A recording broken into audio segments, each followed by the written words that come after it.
Welcome back to the Raid Addicts Guide to the Nighthold. My name is Zafu, and in this video I'll be covering the strategy for heroic Krosus, one of the 5 bosses you can choose to face after defeating Trilliax. Krosus is a relatively straightforward test of your raid's DPS and healing output, and if you're confident in your gear as a raid, this is likely to be the easiest boss for you to tackle after Trilliax.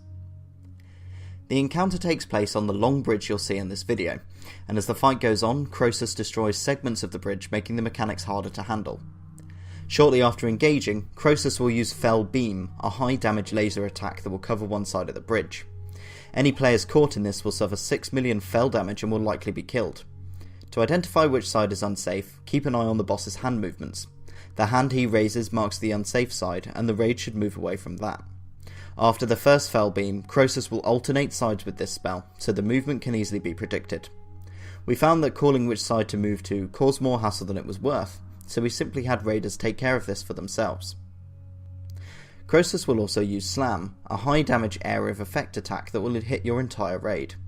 As this is fairly infrequent, we did not find it necessary to use raid cooldowns to survive this, but you may wish to use minor survivability cooldowns such as Commanding Shout if your raid is not topped out. During the Slam cast, 2 brown circles will spawn beneath each of Krosus's fists. Your tanks will need to stand in these to avoid additional raid-wide damage. Have 1 tank assigned to soak the left side and 1 tank assigned to soak the right side. DPS players should be careful to avoid these. Every third slam, Krosus will destroy a segment of the bridge, forcing the raid to move backwards. For melee and tanks, it's important to move before the end of this third cast, as being caught in the destruction of the bridge will mean certain death. This means that tanks are not able to soak the additional raid damage on third slams, and healers may need to use throughput cooldowns to compensate for this.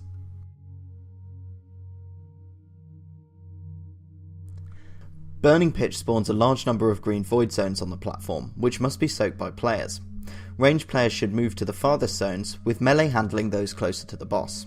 To prevent deaths due to range, we recommend assigning healers to take the zones in the middle. Any ember not soaked will spawn a fire elemental that, if not quickly killed, will become a serious threat to the group. All DPS should swap to any adds that do spawn to kill them quickly and keep them interrupted. Players dealing with the soaking and killing of adds must also be sure to remember that the Fell Beam will still be in play, and can easily catch out players who are not paying full attention. Don't be the raider who dies because they lost track of that mechanic.